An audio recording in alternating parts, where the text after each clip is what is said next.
तो उन दिनों बात अलग थी। आज ही मैं कैलाश से आया हूं। कैलाश से मैं ऑस्ट्रेलिया गया और वहां से यहां। तो आज जब मैं यात्रा करता हूं तो मेरे साथ पूरा तामझाम होता है। ठीक है, बहुत व्यवस्था होती है। हमारे पास हर तरह के जूते हैं, गर्म कपड़े हैं, हमारे पास दस्ताने हैं और अच्छी गाड़ियां हैं। आप अंदाजा नहीं लगा सकते, सब व्यवस्थित है। तब मैं बस अकेला जाता था, लोकल बस से।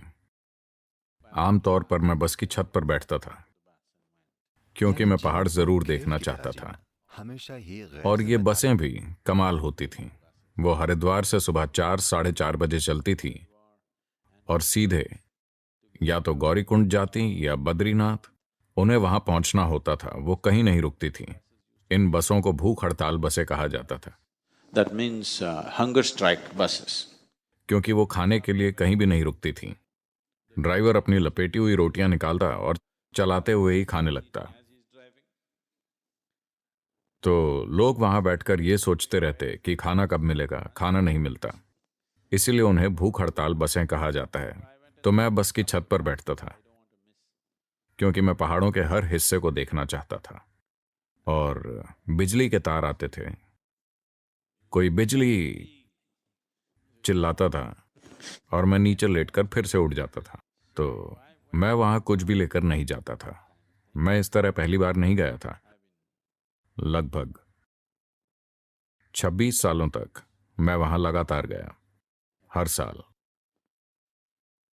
बस मेरी जीन्स और टी शर्ट और मेरे पास एक कैनवस जैकेट थी जो मैं दक्षिण भारत में मोटरसाइकिल चलाते हुए पहनता था।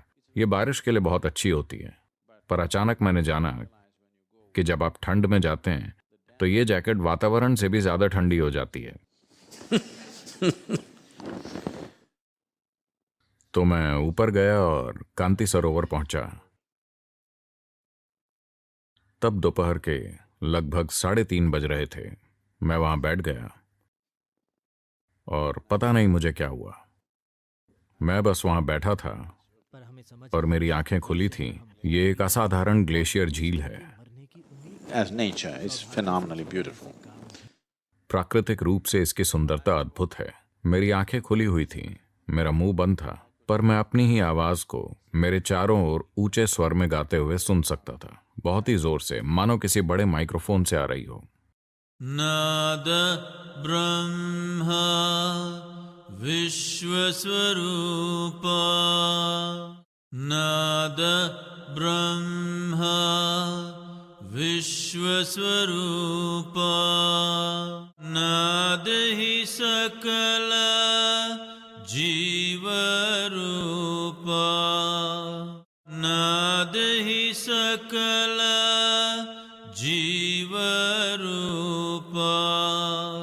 नाद ही कर्म, नाद ही धर्म, नाद ही कर्म, नाद ही धर्म, नाद ही बंधन, नाद ही मुक्ति, नाद ही बंधन, नाद ही मुक्ति, नाद ही शंकर, नाद ही शक्ति, नाद ही शंकर, नाद ही शक्ति, नादम नादम सर्वम नादम, नादम नादम सर्वम नादम, नादम नादम, नादम नादम, नादम नादम, नादम नादम। और मैं बस देख रहा था। मेरी आवाज इस मंत्र को गा रही थी। मैं पहली बार इसे सुन रहा था, पर यह मेरी आवाज में था और मेरा मुंह साफ तौर पर बंद था। तो मैं बैठकर मंत्र को सुनता रहा और इसी का हमने अभी अभी जाप किया। इसका अर्थ है ध्वनि। नाद का अर्थ है ध्वनि। साउंड एक सटीक अनुवाद नहीं है, पर अंग्रेजी में नाद के लिए कोई सटीक शब्द नहीं है। नाद साउंड से बढ़कर है। Probably अंग्रेजी में कोई सटीक अनुवाद नहीं है, पर ऐसे अनुभव हुए हैं। क्या यहां कोई बाइबल पढ़ने वाले हैं? कोई भी नहीं? ओह, मुझे लगता है मैंने पढ़ा नहीं है, मैंने लोगों से सिर्फ सुना है। शायद बाइबल के पहले भाग में कहा गया है, पहले एक शब्द था और वो शब्द ईश्वर के पास था और शब्द ही ईश्वर है, कुछ इस तरह। क्या ऐसा है? कोई जानता है? कुछ ऐसा है। देखिए, अभी मैं जो कुछ भी कह रहा हूं, मैं सिर्फ ध्वनि पैदा कर रहा हूं और आप इन ध्वनियों को शब्दों के रूप में समझ रहे हैं, है ना? हाँ, वाकई मैं बस आवाज पैदा कर रहा हूं। मान लीजिए मैं कोई ऐसी भाषा बोलूं जिसे आप नहीं समझते, तो शब्द ध्वनि होगा और ध्वनि शब्द होगी, है ना? आपके अनुभव में अभी भी ऐसा ही है, पर आपको लगता है कि ये शब्द हैं, ये शब्द नहीं हैं, ये बस ध्वनियां हैं।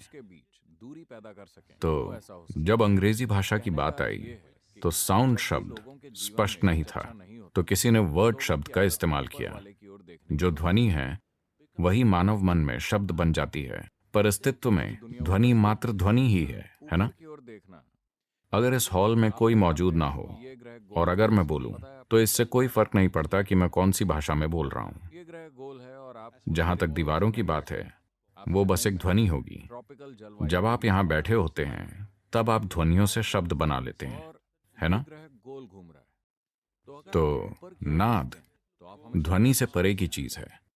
अंग्रेजी में कोई सटीक शब्द नहीं है, पर कुछ ऐसा जो ध्वनि से ज्यादा है, क्योंकि ध्वनि को भौतिक चीज के रूप में नहीं देखा जाता। इसे भौतिकता के आखिरी बुर्ज के तौर पर देखा जाता है। योग परंपरा में ध्वनि को भौतिकता के अंतिम किले के रूप में देखा जाता है। उससे परे कोई भौतिकता नहीं है। it means sound is everything and sound is life.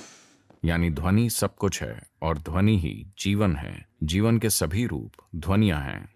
ध्वनि का अर्थ है एक स्पंदन। आज आधुनिक भौतिकी अस्तित्व में हर चीज को मात्र एक स्पंदन के रूप में सिद्ध कर रही है। और धर्म और कर्म का अर्थ है, जो आपको उलझाता है वो कर्म है, जो आपको मुक्त करता है वो धर्म। दोनों ध्वनियां हैं। बंधन और मुक्ति है, ये दोनों ध्वनियां ही हैं।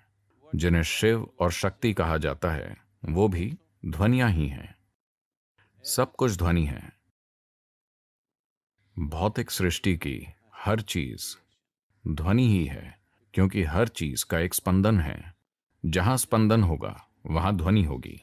आप सुन सकते हैं या नहीं, बस यही सवाल है, पर ध्वनि मौजूद है। जहां कहीं भी स्पंदन है वहां ध्वनि है।